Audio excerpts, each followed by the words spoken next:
Hello and welcome to Tactically Repaired. I am your host, Johnny, And this is Crash. Good to and meet you. we are going to do a podcast. So listen up.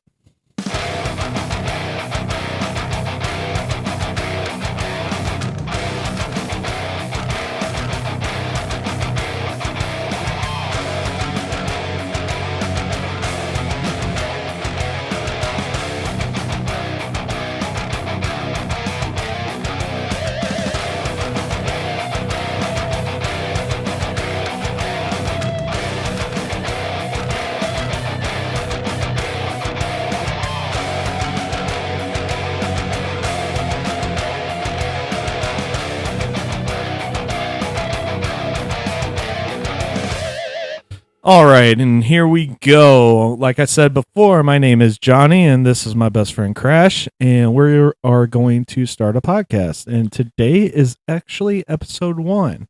So welcome to the show, bud. Awesome. Welcome to the show, buddy. Oh, yeah, we're actually doing this shit. Yeah, I guess Let's kill we next time we'll push the chairs a little bit closer. So we I are like my space. Yeah, we that's can good. back the fuck off. So we are actually in my bunker, and that's why it kind of looks like a shit show right now. So welcome all of you. If this is your first time listening to us, gotcha, because it is. A little bit of dad humor to get the day started. So we're just going to do a brief little intro on each one of us and kind of why we're doing this and why we brought this to all these platforms. You want to lead us off first? I could, I suppose. You know, there's nothing a man loves more than a microphone, is what I've been told. Yeah. And I am no exception, right? My name is Crash. I am originally from Florida. I live in St. Louis, Missouri now. Have off and on for a very long time. Most of my adult life. It's an interesting place to live. Number one crime rate in the nation. We have a lot of our own sort of issues here, you know, as a city, as a community. We're going to dive into those in later episodes. But I am a motorcycle mechanic. Went to school 2004 to become certified for Harley and Honda. I joined the Army National Guard in 2009. I've got 2 sons. I'm very proud of my boys, and I'm very proud to be a father. And I take that responsibility very seriously. That's why I live in St. Louis and not in Florida, where I grew up. I tried going back down there for a while and, you know, hit roadblocks in my family life that I didn't anticipate. Yeah. So here I am, and I love it, and I'm grateful to be here. I'm very proud of my family, my time in my service, and Johnny's one of my best friends in the world. I'm very lucky to have met him. We served in the same unit together here in Missouri, and his friendship has been life-changing for me. It has benefited me in so many different ways, and it's not just about the ways that you benefit from a friend, you know, Right. financially, monetarily, socially. It's about the ways that you can impact each other's lives and the support that you give, and that's one of the reasons that we're doing what we are right now. So thank you for that. Well, thank you very much for the little kudos. First of all, before we get started, you talked about your military history. This is a military veteran friendly podcast. Going a little bit deeper into your military service, how you started, where you came from to actually start into the National Guard, and why you chose the National Guard, if you don't mind. Oh, okay, I'll touch on that briefly. I ended up in the National Guard because I was married and I had just had my first son. And if you recall, if you're old enough, if you're in the audience, to remember that 2009 was a time period of economic recession in this country. And I exhausted all of my financial career options at the Right. time. 2009 was really rough. I had a brand new baby, and I was a father, and I didn't know what the hell to do. And I wanted to join the military as long as I could remember. We'll talk about why I didn't when I was younger. I was 26 years old at the time, and I was finally able to join. My wife talked me into joining the National Guard. Turned out to be for a number of reasons. Very beneficial to my family. Huge help. It made a massive impact, a massive difference in my life, my emotional and mental well being, all these Yeah. sorts of things. Just struggling as a father to provide for my family, I made a decision to join the military. There were two wars going on at the time. I knew very well what I was signing up for. That was part of the reason why she was able to talk me into joining the National Guard. All I wanted to do was go be a grunt. I would have been happy going active and just carrying a rifle and being a rifleman, whether it was in the Marine Corps or the Army. But she talked me into the National Guard, and that opened up a lot of opportunities in my life. And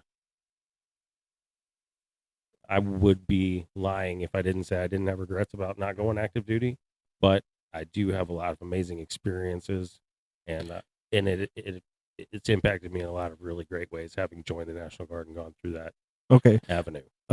So when you came in, what was your initial MOS? I was a 6-3 hotel, which is now 91 hotel, which is now in the Missouri National Guard, obsolete track vehicle repair.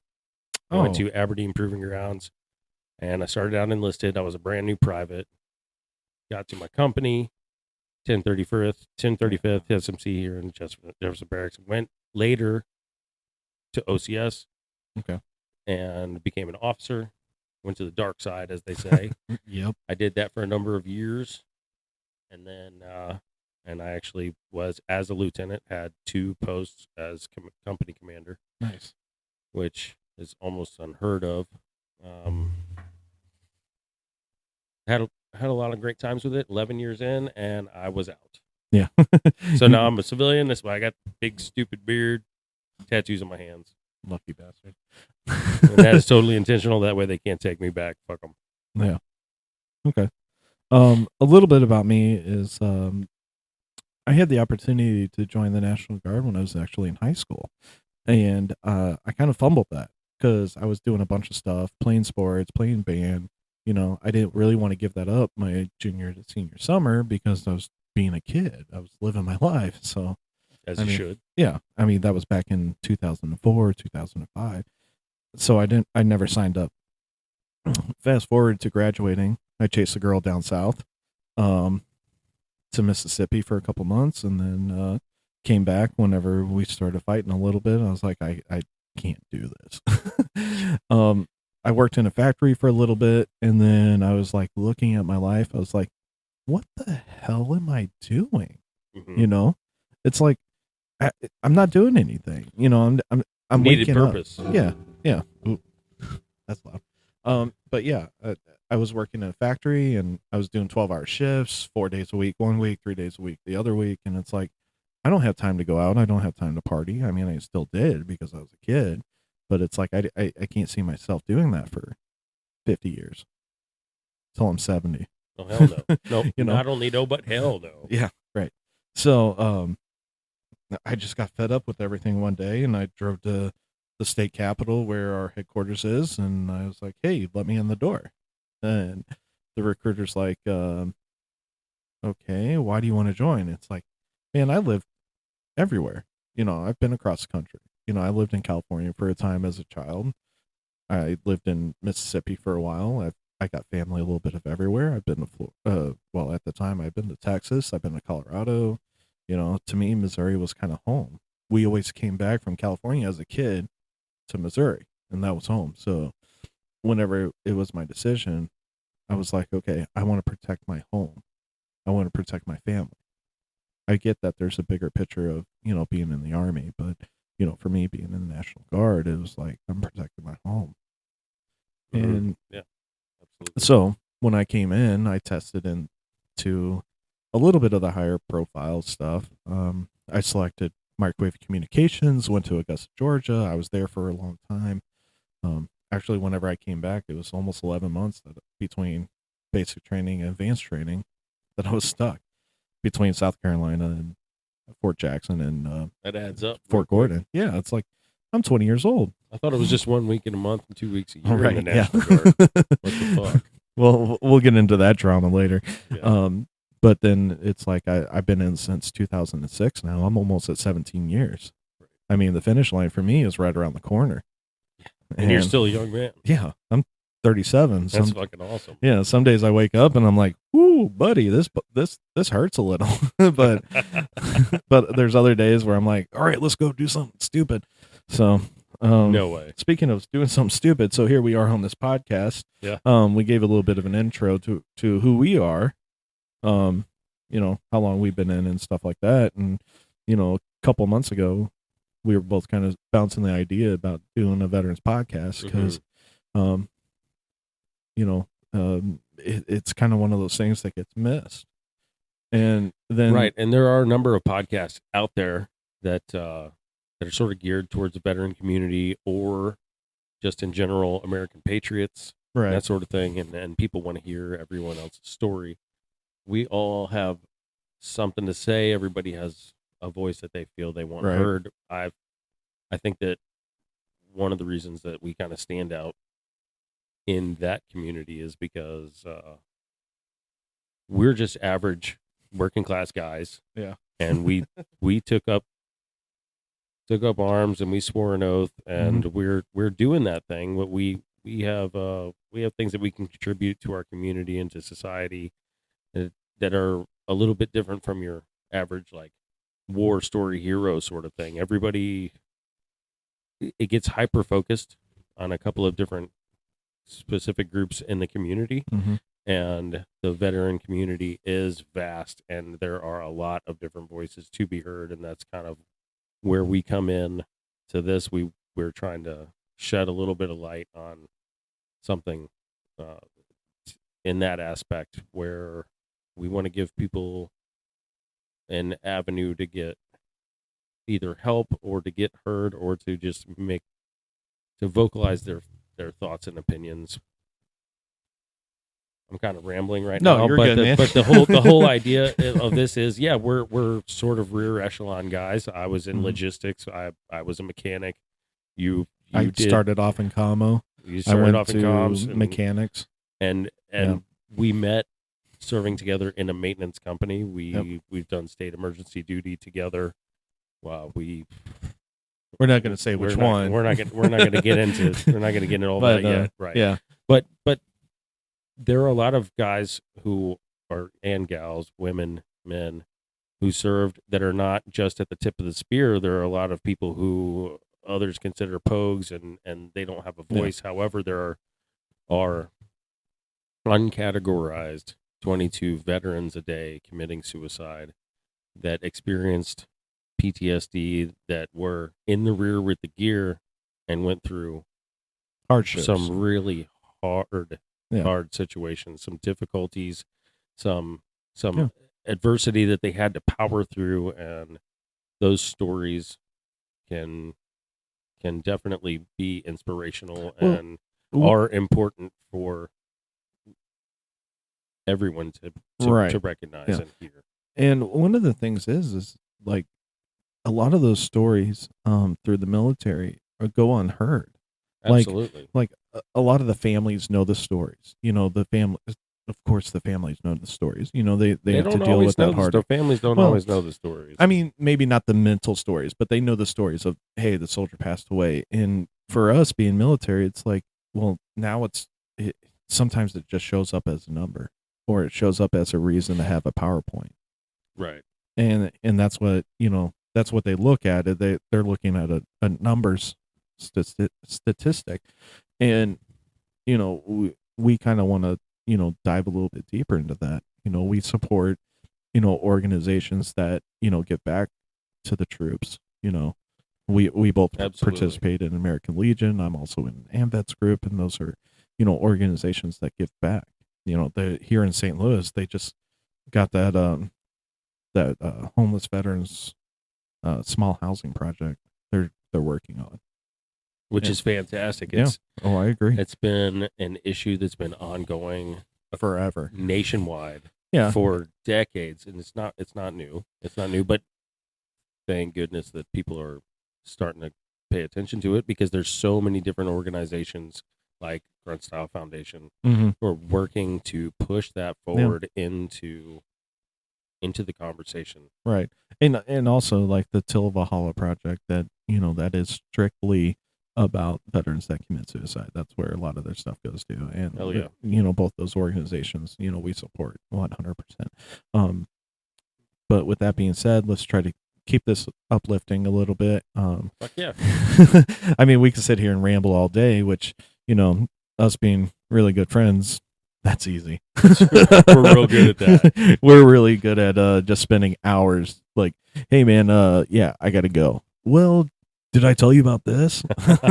And the next thing you know, it's like, one of the girls are, hey, you said you were gonna be home 2 hours ago. Where the hell are you? Well, you know, Crash wouldn't let me leave. He ended up buying me another round. So I can't leave. So and then it here goes we the are. other way around too. So And here we are. yeah. But All right, so we got a couple points we want to yeah. But Let's oh, kinda man, dig my into finger it. just slipped out. Oh, okay. There we go. Leave that one So alone. as a leader in the National Guard, we always have our green book. So Yeah, I gave mine up a while ago. Yeah. And I keep on acquiring them. So this one is strictly for our podcast, and I'll probably have somebody that has more artistic value than me actually do something cool on the front of it, so that when you guys at home are sitting there watching the podcast, you can actually see like a little bit of artwork from the local artist. So one of our first topics that we're going to talk about. Okay, just make sure that it's still recording. As a service member, what is your biggest hurdle in your personal life? We've been talking like the last 10 minutes, 15 minutes, about like our military service and stuff like that. But let's break it down personal. Let's get, behind the curtain, because that's what a lot of the things about, the suicidal thoughts come up with is, we mask that interpersonal stuff, and we kind of just hold it in and don't let anything out, and that's where the demons really start to creep in. So what is one of the biggest hurdles you've had in your personal life when it comes to military service? Well, we're starting with tough topics right out the gate. We're going to be and hitting them. That's fun because So. it makes you think. It makes you take pause. And to be real, to be honest, is not always the easiest thing to do. Yeah. But that's what we're here for. Yeah. So one of the toughest things that I've had to deal with as a member of the military when it comes to my family life is going through divorce. Mm-hmm. As a father and a husband. And my kids got used to the idea of me being gone because of the military. Yeah. I joined right after my first son was born, so that their entire lives have been, up until a couple years ago, that was the norm. Yeah. But it created a dynamic where their mom was the central stable figure, and she's the one there with them all the time. I'm the one who always has to leave. So when we split up, she told me to leave, and I was ready to go. Right. But over the years, for a lot of fathers I know, this has become kind of a theme where they're the ones who are expected to go, and they're leaving their kids behind because their marriage failed. Yeah.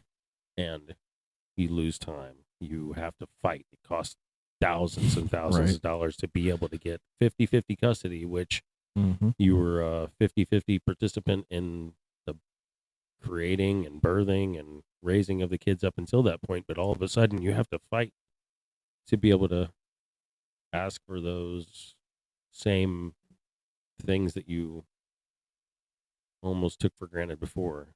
I would say took for granted, but you just accepted as the norm.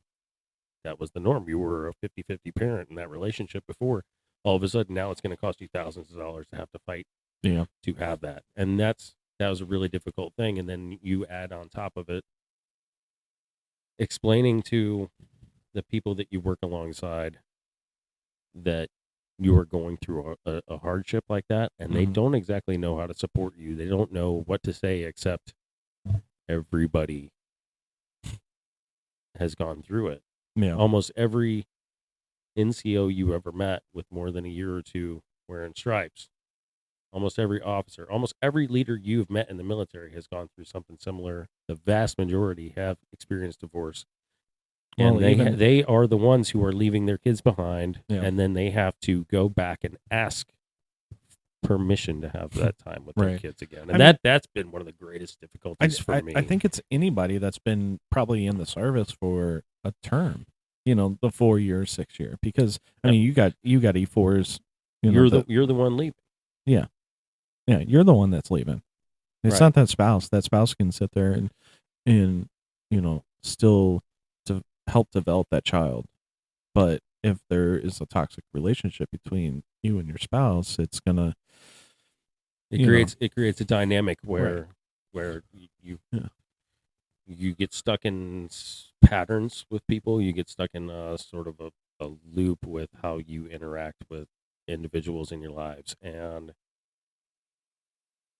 some cases you can work past that and you can repair those relationships. But if you can't, and you go through what I went through, for example, then you may have a greater impact falling out from that. And uh, the military is not always really great at supporting soldiers going through those issues, and we can kind of Yeah. delve into that at another time. But I would definitely say that's been the greatest impact as far as difficulties in my life due to my military services, Right. the strain it put on my family. And we're not talking about spouses and what they go through, military dependents. Yeah. We're not giving that perspective because we were the service members. Johnny is the service member. I was a service member. We're giving our perspective as service members. We can't speak for the spouse who was on the other end. Hmm. I know what they go through, but I cannot speak for them because I did not have that Well, I mean, one of the biggest as things my firsthand experience. they talk about is like, oh, you know, we're you know the spouses, you know, they're like, well, we're the ones that never know. We're the ones that never know, like if you're coming back or if something happened, you got into an accident. I mean, that's even just for us going out to the field. It's like, yeah, Well, yeah, sure, you get that, absolutely. but you got to remember from our point of view, it's like, yeah, we might be going to the field or we might be getting called up for state emergency duty or something like that. But it's also like we we want to be there to serve our country, to serve our state, to do our job. You know, that's what we signed up for. But it does suck that you know you you have everything I want back here at the house. You know, Right, right. you And then that you duty becomes a liability in your right. relationship Hmm. when it starts to become strained. Yeah, When I came home and crap's packed. my my stuff was packed up and Yeah, I was told I liked it a lot better when you were just gone and I could spend your paycheck. Now that's a direct quote. yeah. Oh, I bet it is. And I'm I've heard sure pretty she close did to that. like it a Yeah, lot better yeah, because I mean I came home and I was yeah, here's daddy yeah. and I'm Oh, going to run oh, my household how I see fit, but she didn't want to right. have to deal with that anymore because she got comfortable with the alternative, Yeah. which And, is to run her own household. right. And Yeah.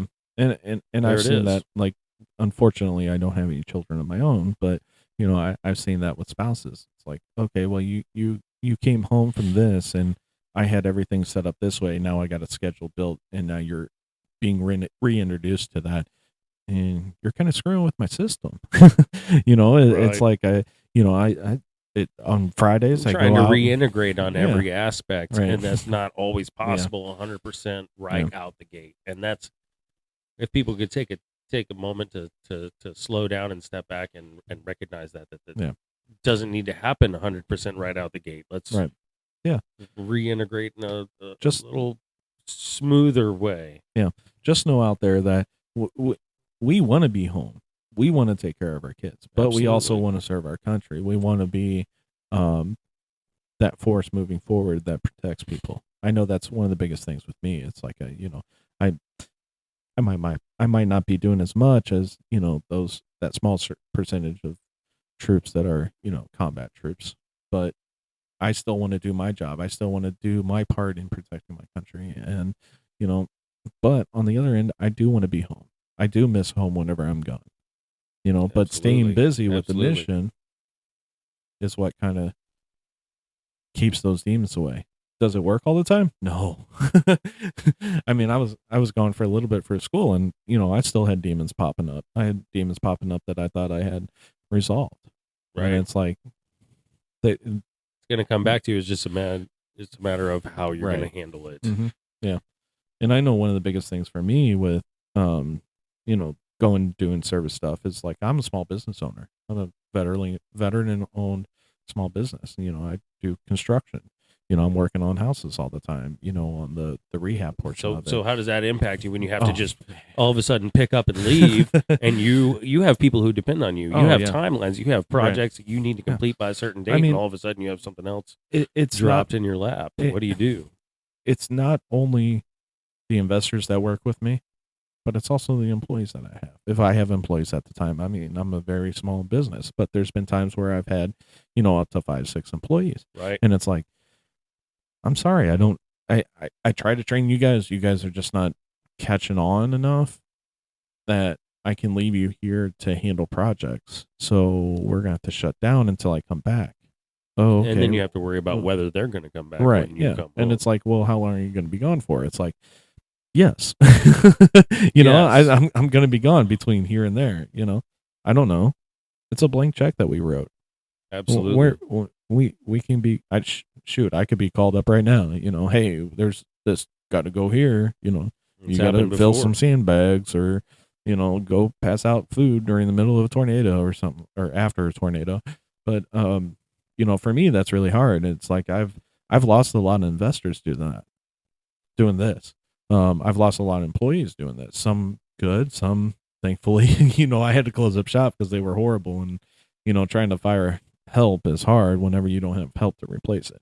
So sure, but I've the number of investors that I've lost working on houses. That slows down your ability to continue to operate and excel as a small business owner. Right. It's absolutely a hindrance, but it's a sacrifice I chose to make. I mean, I could have quit contracting a long time ago. I had those thoughts. I had those thoughts of maybe I should close up my shop, get a 9-to-5, so that way the next time I'm called out for a military duty where I'm gone for a couple months. Right, but why would you sacrifice your dream and what you're going to do just to? And that's why I haven't be more available to the National Guard. Yeah, that calls me. Meanwhile, we're whipping boys pretty much. I think it's completely reasonable to expect the rest of the world to recognize your service. And to work around it to a degree. I mean, I agree. And it's completely reasonable. And I got a guy who's working on my kitchen, and he tells me, "Oh, I'm sorry, I just got called up, and I have to go somewhere else for a month." Yeah. And this is a duty I'm sworn to. Yeah. Well, hell. All right. Well, you know what? Good luck. I'm going to make do, and good luck, and God bless. And I'll see you when you get back. Right. But there's a whole lot of people who aren't as understanding as that. 100%. There's tons. And that's unfortunate. Well, I mean, you got to think. I'm not working with independent people that own a property. I'm not doing stuff in people's bathrooms. I mean, I have because you modeled your business that way. Right, but there are a lot of contractors who do work in people's everyday homes. I mean, a lot of them are. A lot of my investors are higher end hedge funds. So it's like, hey, they're just bean counters pretty much. All they look at is numbers in the calendar. Right. They're bean counters in cubicles. Right. And if it doesn't make sense that, I'm going to be gone for a month and I'm going to miss a deadline because I'm going to be gone, that deadline's right in the middle of the project. No, they don't give a shit about that. They're going to find somebody else to come along to do it. Ooh, thank you. Cheaper and quicker. Yeah, thank you for your service. Have a good one. Yeah, I'm out. a nice life. Let us know when you come back. Maybe we'll have something then for you. Sure. If you can commit. Yeah. If you can commit to us. Oh, yeah. I had people that were like, hey, come be a project manager for me. I'll pay you $75,000 a year. Come be a project manager. Come manage my projects. We're here in the St. Louis market. I like the work that you do. So come do this. So what holds you back from that? Military. Because they can't understand that. They're like, oh, well, you got to be on call 24/7. Yeah, sure. I am on call 24/7 already. Right. I know what that's like. Right. It's like, oh, and to them, it's kind of like, oh, well, you're prioritizing a part-time job over us, and it's like, It's not well, a part-time job. yeah, I mean, it's a full-time job. I can make part-time pay, but Pretty much. if That's what it becomes you when count you it that- when you get to any sort of leadership level. It does Oh, yeah. essentially become that. I mean, you could have one of your soldiers picking up the phone to call you. You could have oh, and one of your leaders picking up the Yeah. phone to call you to tell you about an issue that you need to fucking fix. It doesn't Yeah. matter that it's the 17th, Right. Yeah. and we're not supposed to be Hey. back again until the 9th of next month. Yeah. You have NCOERs that are due by the time you come to drill. Today's Thursday. We have drill on Saturday. What the hell, man? Well, you knew they were coming up. From when? Well, you knew, Maybe that's not the best example. No, I mean, it's serious though. They're like, oh yeah, you got NCOERs that are due. I was like, for who? I don't have anybody under me right now. Oh yeah. Oh, forgot to tell you. Guess what? MTO changed. Now you got people. Oh, thanks. Yeah, they're due on Saturday went to for school. review. Huh? Or so and so went to school, so Yeah. you need to cover down. Mm-hmm. Yeah. That's a fun one. Oh yeah, your platoon sergeant's gonna be gone. We're gonna need you to do this. The platoon sergeant role plus run your shop. Oh, and you only have one E6 with you. It's like, damn it, what the hell? So yeah, it is what it is. It's not something I would change. I love my service. I'm at almost 17 years. Like I said, I'm gonna stick it out. I mean, even if even if I get my 20, I'm probably gonna stick it out a little bit longer. The pension's too good. The insurance is too good. The insurance is great. Yeah. I missed that. The insurance was great. Even though we have to pay for it on the reservist and National Guard side, but still, it's cheap. I'm a single guy, so you can't beat it. No, You can't beat it. You could have your whole 50 family on that TRICARE Yeah. Reserve Select, and it's, Right. you cannot. the beat medical's it. 230. No now. corporation is Yeah. going to beat it unless they're Right. willing to pay Yeah. 100%. Yeah, They're so, not even coming close. so if to you're on the other way. fence on joining the National Guard or after service or even coming straight out of high school and joining the National Guard, just know the insurance is worth it. The people that complain about the insurance are the ones that don't know how to use the insurance.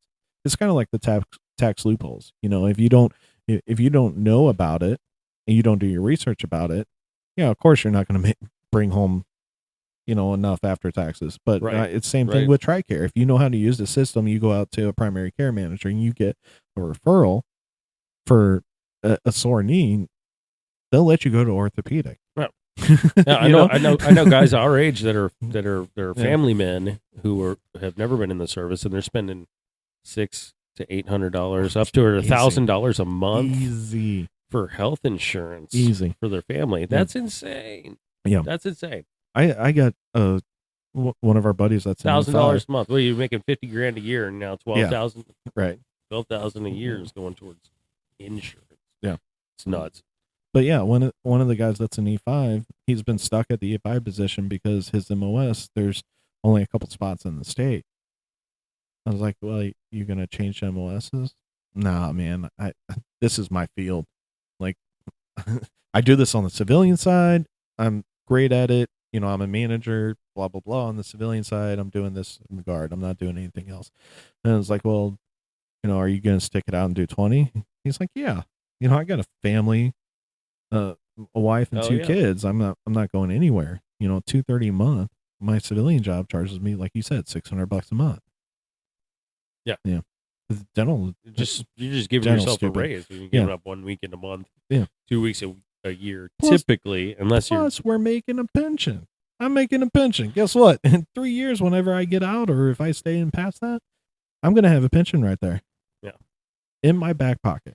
I whenever walked, I hit 59. walked away from it personally. Yeah, I know. I was like, hey, 11 years in, I mean, I don't care about the pension. Yeah. It's not worth it to me for my own sanity, mental health, But- everything else I was going through. I was ready to go. but would you have switched over to, okay, your private crash, private E2 crash, getting into the military? Like now they don't have the 20-year retirement anymore, the pension.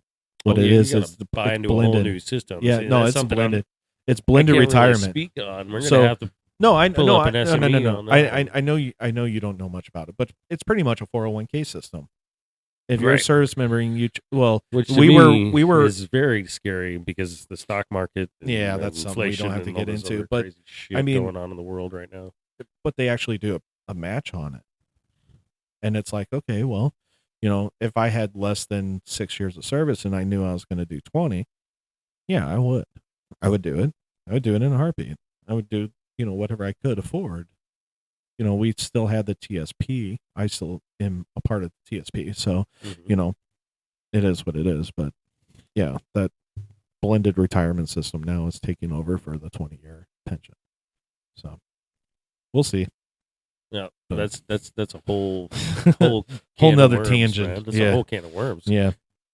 That's got to be tough just going through all that stuff to make the decision.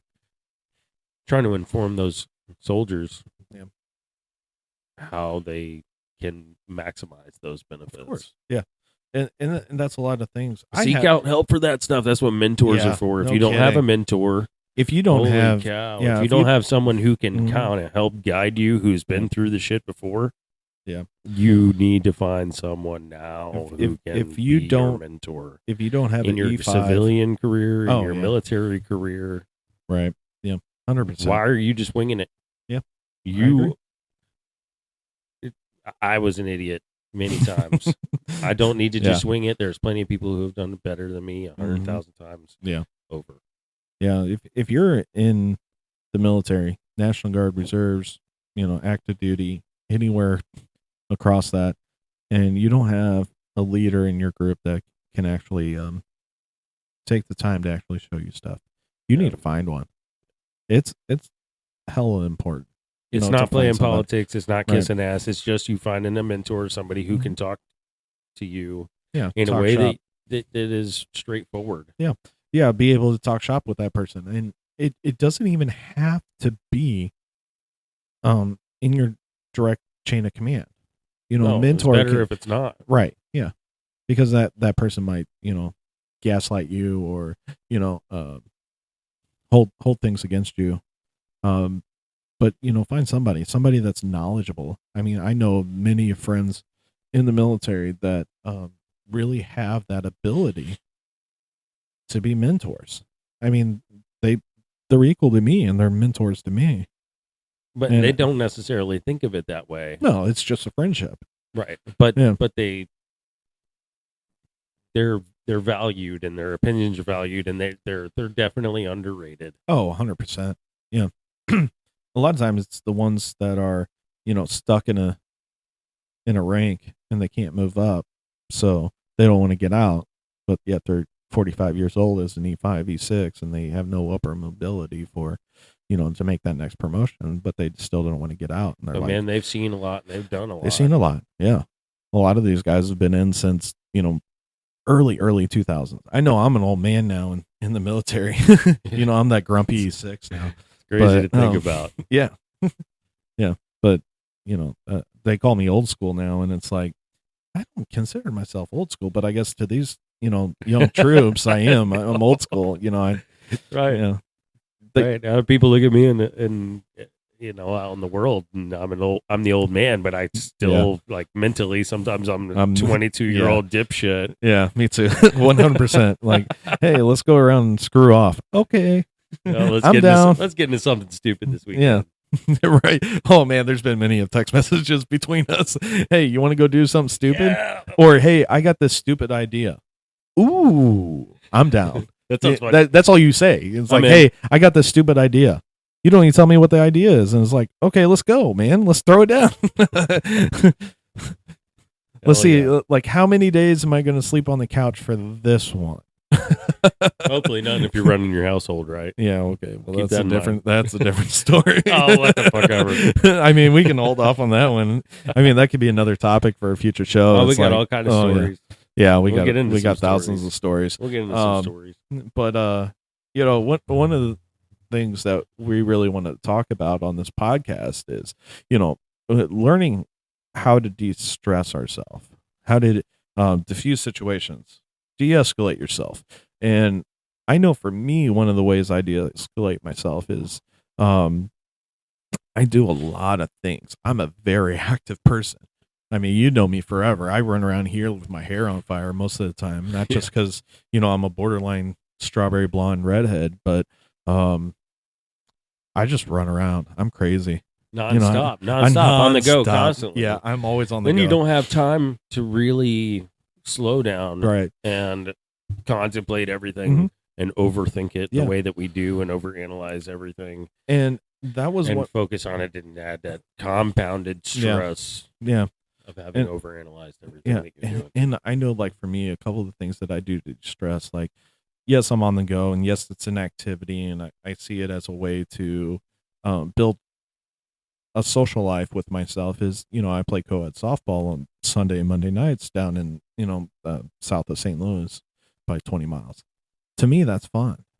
I'm going out there, I'm working, I'm running around, I'm joking, but a lot of times I ride my bike down there, and it's like, yeah, what I know that's one of your things, that you're huge into the biking community. Yeah, motorcycles are Right. Almost my life. lifeblood. Yeah. And for me, it's like, I've had my bike for like 5 years or 4 years now, but now I'm getting into it to where, like, I never want to leave my house without it. I know your bike was down, and you're like, oh, you showed up with your bike, bastard. It hurts. Yeah. It hurts me like, to my core when my it's like- motorcycle's not running for whatever reason. It's tears at your soul. it is painful. It is painful. Yeah. And I hate it. I hate the feeling that it gives me for it to be down. But then, on the other hand, it gives me another problem to solve. It gives me something to focus on. Yeah. I'm getting outside of my head, because I do hyper focus, and Mhm. I'm one of those individuals that tends to catastrophize. And I'll take a subject, instance, something that happens in my life, and I will just do a deep dive on the absolute possible Mhm. Yeah. worst case scenario for that shit. And that's my parents' voice coming through my head. And What did you all those tell me symptoms. last night about your bike?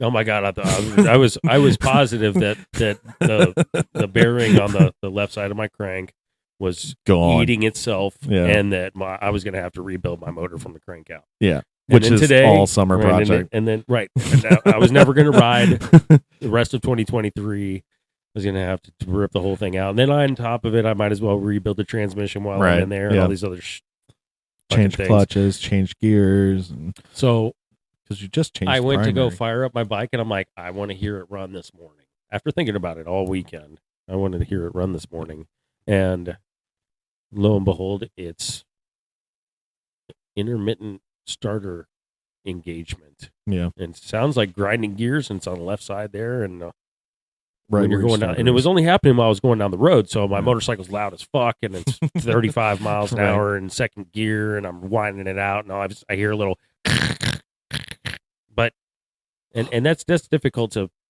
kind of pinpoint at low speed, Yeah. at high speed, because it wasn't happening at low speed. Well, then it happened this morning at low speed, and in the shop sitting there idling, it started happening, and I was able to really figure it out. So that was a huge weight off my shoulders, because that's an easy problem to fix. The Yeah. starter solenoid, we're replacing the guts Yeah. in that, and kind of digging into it, and but it was a massive load off of my shoulders, because Yeah. every time something like that happens, I'm stressed out about it. It gives me That's not something bad. to focus on besides what's going wrong in my life right now. Right. Well, it's my motorcycle, and I can think of a whole lot Again. worse things. I am blessed. Yeah. That's 6 ways to Sunday. Mhm. Thank God. I Yeah. am blessed that these are the kinds of things that I can focus on as negatives or as stressors. Yeah. And that is entirely intentional, because I put myself through a lot of stupid stuff while I was leaving service, and then after I left at the end of 2019, beginning of 2020, I went through a whole period in my life where I was sort of regrounding, refining my sense of purpose. Yeah. I no longer had that as a sense of purpose, that being in the military, and a lot of things happened with my family life and everything, and I moved all the way to Florida, and then I moved back last year, beginning of last year, and Well, it's kind of back and forth for a few years. oh yeah, it was back and forth quite a bit, and, Yeah.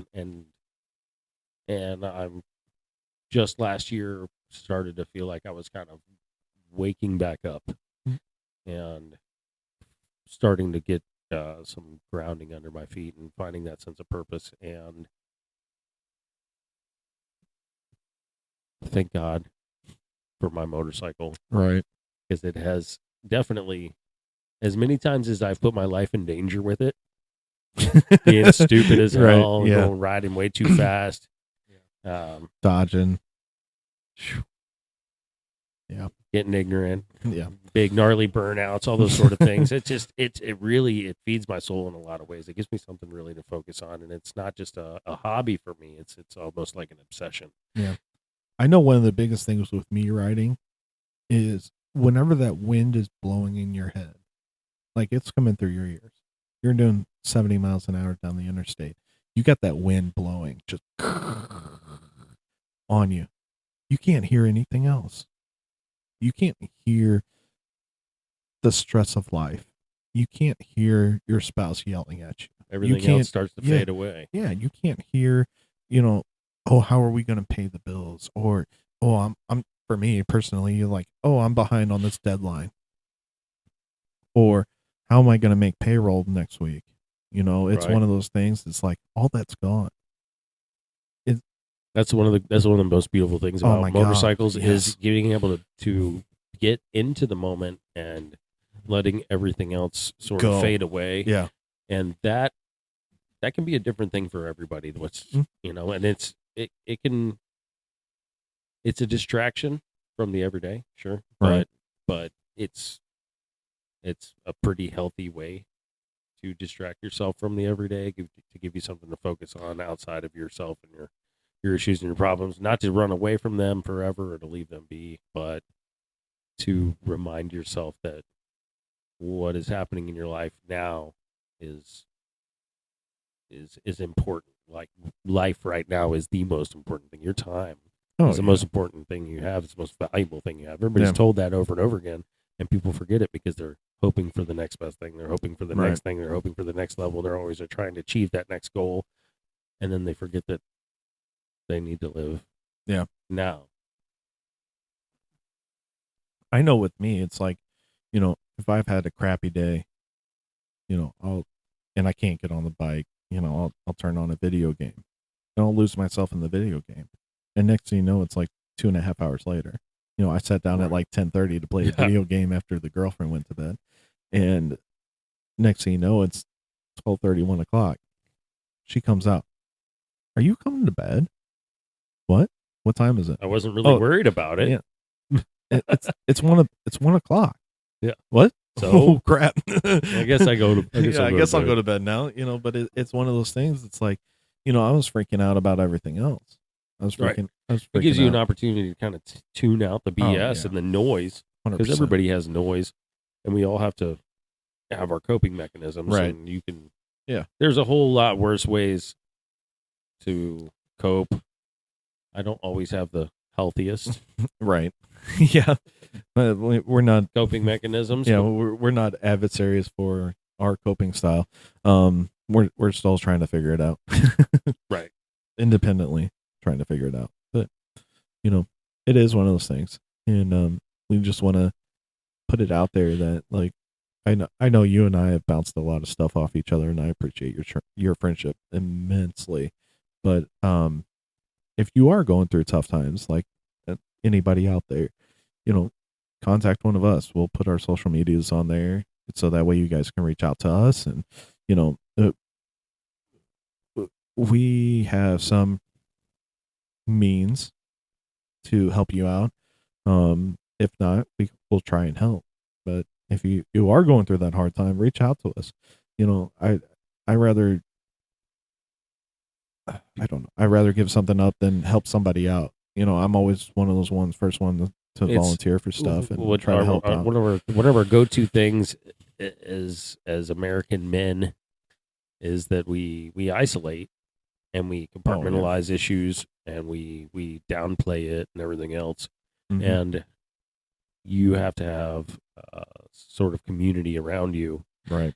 Don't just isolate yourself. Yeah. Don't just say like, well, this is my fucking issue. I need to deal with it, and I need to be a man and X, Y, and Z. Yeah. Don't just isolate yourself. Mhm. You Reach you have out. guys. You have guys that you served with. They want to hear from you. They haven't heard from you in 6 months, 18 months. Mhm. Some of them 3 years. I haven't. There's guys I haven't talked to in 8 years, Oh, and yeah. then all of a sudden I see them. Mhm. What's You up, know? man? Haven't Holy seen you shit! forever. It's amazing. Yeah. It's amazing. And Yeah. it is a good reminder that you're not alone. You're not alone out here doing this stuff. But you isolate yourself, and all of a sudden you will find yourself alone. And when you are on the battlefield and you find yourself alone, you're in a bad fucking place. Mhm. And Oh. everybody has been taught that. Yeah. You know, I mean, your drill sergeant taught you that right out the gate. You had Where's your battle buddy. Yeah, where's your battle buddy? Get that So battle why buddy. in the fuck are you isolating in your personal life? Yeah. Oh, and 100%. pushing everybody else away, Mhm. and you need your battle buddy. Yeah. You already know. You already know. Yeah. So why in the fuck are you isolating? Yeah. That's the reason we're talking about the whole like Pogue life thing, and we're Yeah. in the rear with the gear and everything like that. Yeah. You still ought to have your battle buddy, man, because there's people who operate at every level and every function in the military. We're all going through something. We all have our experiences and everything like that. And if you work yourself into a position where you're finding yourself alone out there, then you're messing up. Yeah. So I encourage you to reach out, even if it's just through social media. But you've got to find solid people in your community, Mhm. and you can do that over the phone. You can. And Yeah, there's you can support also lines. do it in person. Mhm. You go down to the VFW hall. Yeah. I don't care how much of an introvert you are, because Yeah. we all have times where we just want to stay home and hide away from the world. And you just have to take your little smelly ass up in your POV Yeah. and roll down to the hall and say hi and Well, I mean, even have a beer. yeah, or have a beer whatever. and look. You don't even have to talk to anybody. Hey, bartender, can I have, whatever? Can I get a drink? Yeah, sure. Walk around. Look at those walls. A lot of those walls have support lines. So that way, if you're a silent sufferer, which I hope you're not, but if you are, you suffer in silence and you don't want to suffer in silence, look at those walls. They have crisis helpline numbers all over them. I Right. know the one by my house does. The one I work at every once in a Yeah. while. They have crisis numbers on the walls. Right, You absolutely. could be completely anonymous. And you don't have to tell anybody your name even. Yeah. It's Pay cash. and that's cool. But also too, if you are in that dark place and you do need somebody to talk to somebody in one of those places. Go to your American Legion. Go to your AMVETS. Go to your VFW. Go anything. I don't You care. can just go down to the neighborhood corner bar Yeah. and unload. Well, have a few I mean- shots and get it out. See, I was You trying know? to say it as, do something, But- one of those But one of those the idea is, organizations. yeah, to get it out in the community a little bit, where you Mm-hmm. can talk to somebody and find someone to kind of Yeah. relate to. I know There's 1,000 different ways to go about it. yeah. I know And- a and lot of those everybody's posts. into their own sort of things, but there's somebody for you out there. There's Mhm. all the meetup.com thing used to be really big. Yeah. And I was able to meet up with total strangers to go for a run in Forest Park. There was like oh yeah, I used to run, right, back when I joined up. Yeah. First joined up. I hate cardio, but I knew I Right. needed to get better on my running times. That's why I did it. But it opened me up to a whole other kind of social life aspect that I wouldn't have found otherwise. Right. Yeah. It's really just finding your niche. But like I said before, if you Reach if out you- through social media. Yep. If you don't want to go in person, just reach out through social media, Mhm. and then start there. We have a Facebook page that we're going to be starting up. It's Tactically Repaired on Facebook /meta, whatever you want to call it. And on Instagram. Yeah, Instagram also Tactically Repaired. You'll see my ugly mug on there. I've been posting. Hopefully a lot that of doesn't stuff. turn you away too much. Yeah, right. I've been posting a lot of stuff about my bike, so it's been nice. That's that season. But it sounds like we're going to be trying to get on different platforms. Rumble. It sounds Rumble. I'm pretty sure it's Rumble. Tactically We'll get Repaired on Rumble and we won't just ramble. we'll No, we're gonna ramble. We're gonna ramble, but we're gonna Yeah. get into some different topics we have ideas for that we hope that Mhm. people are interested in, things that are impactful or meaningful, Yeah, of course. and things that we can talk about to sort of bring to light And different it's parts not of the always going to community, be. the veteran community, or just we're men, so we're talking about issues related to men and Americans and patriotism, our Well, identities as American men and as veterans and True. as bikers just and veterans. as rock and roll fans Yeah, and all those things. just veterans. I mean, we're going to have some female veterans on here too. I almost guarantee. Oh it. yeah, absolutely. There's some badass chicks out But- there. but- I want to get on. What you I know. can speak to is my Yeah. experience Yeah, as a that's man. true. And we can bring on other voices to Yeah, to we're going to bring that on to other light. voices. We have to in order Yeah. to shed light on those sorts of topics. Yeah, one of the last Give things. different perspective. Right. Yeah. One of the last things I want to talk about before we wrap up, because surprisingly we're at like 56 minutes on the recording, which is kind of crazy. I didn't think we were going to be able to talk this long, but then again, it's us. So, one of the things I want to bring up is, make sure that you guys are looking into those VFWs and American Legions and the vets places, anything that's a veterans organization, because those things are dying off quicker. We're losing vets every day. Right. Those- It's a lot of the older generations Yeah. that have been running those sorts of establishments, and as young people who still have energy and vitality Right. and something to give back to the community, We we should should be- be stepping into Mhm. those roles to 100%. take up the mantle in those sorts of places, Yeah. because those sorts of places we value Right. as parts of the community, and they do contribute in important ways. And if the younger generations aren't stepping up, they're going to die off. they're gonna Yeah. cease to exist, and those Yeah. sorts of services that they provide for the Mhm. community are going to go away.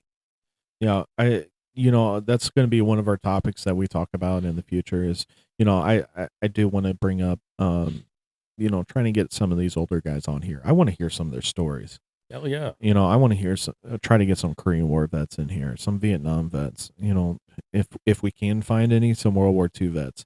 I don't That'd be care if they're awesome. old and crusty. I don't care if they're freaking 100 years old. I want to get them on here. I want to hear the stories that they have to tell, because I tell you Right. what, those things are going to be crazy. Yeah, I want to hear what And- they have to say Right. to the GWAT veterans. Right. I want to hear what they have to say about their fellow service members from Right, yeah. way on back. Yeah.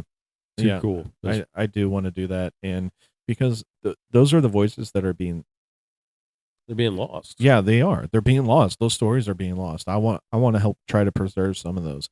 So in future podcasts, we'll probably have some old man sitting in here that we'll have to hoist down through a window because he can't walk down the steps. But, one of at the VFW that I've been helping out at, one of the guys is the quartermaster, and he used to be a fighter pilot. And it's like, that's cool. That is cool. From like the 80s Desert Storm, 80s into Desert Storm. And it's like, that's cool. He's got a distinguished flying cross. Yeah. And it's like, dude, I want to hear the story. Did he go to flight school with Maverick? I He guess we'll he have was to ask him. he wasn't he wasn't a Tomcat. Okay, so he So, wasn't in the Navy. Yeah. No, he wasn't in Navy though. Oh, okay. Yeah, he was Navy. Yeah. But I want to get him on the show because I think he's really cool. He's really laid back. I think he'd bring a lot of good content. But I do want to get those older guys on here too. Oh, And yeah. Oh yeah. I think it'd be a ton of fun.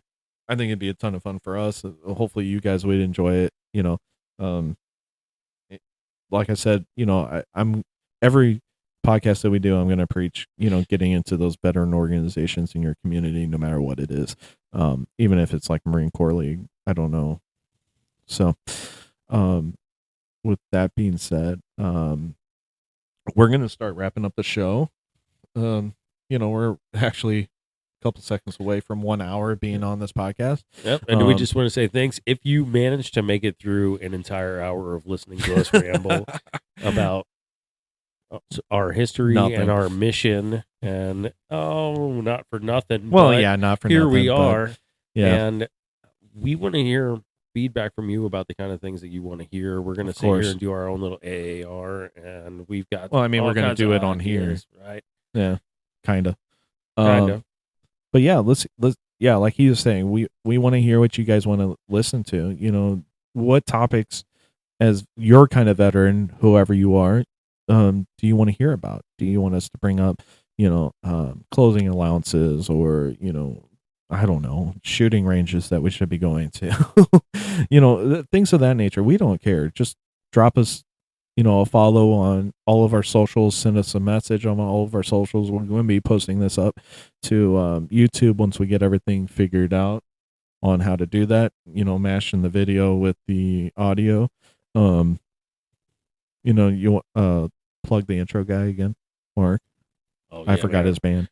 Grindy Sorry, Low. Grindy Low. Mark and Jackson from St. Louis, Missouri. Yeah, killer new metal band that is just kind of getting started out here and pushing some really good music. And they recorded our intro for us. Sort of drop of a hat. Yeah, I mean, and they were happy to do it. Super cool guys. Yeah, really appreciate them. Thank you, Mark. Yeah, the other day, Jackson Crash was like, "Hey, man, what's your email address?" I was like, for what? Is this a setup?" I was like, "Is this personal or business?" And he's like, "No, just personal." I was like, "Okay, cool." And then I was like, "Here you go." And what was this for? And he's like, "Oh yeah, Mark. Yeah, he's doing us an intro, and I'm going to send it to you as soon as it comes in." I was like, legit. Hooked it up. Hooked it up, man. Way better than I even anticipated. Yeah.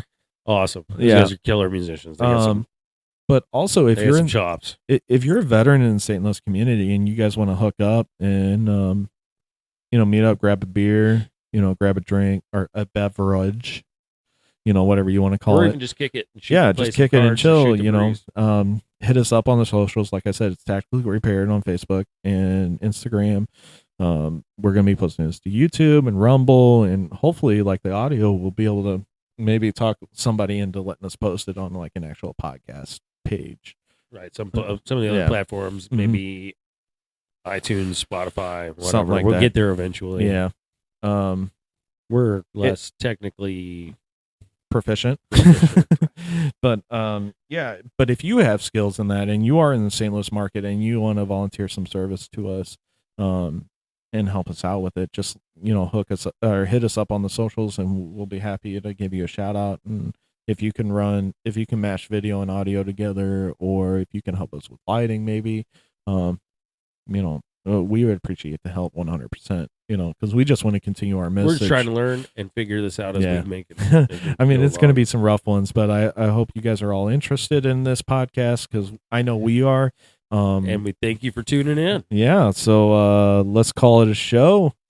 Any last words? No? All right. Have a good one. Have a good one, guys. Stay safe. Good to meet you.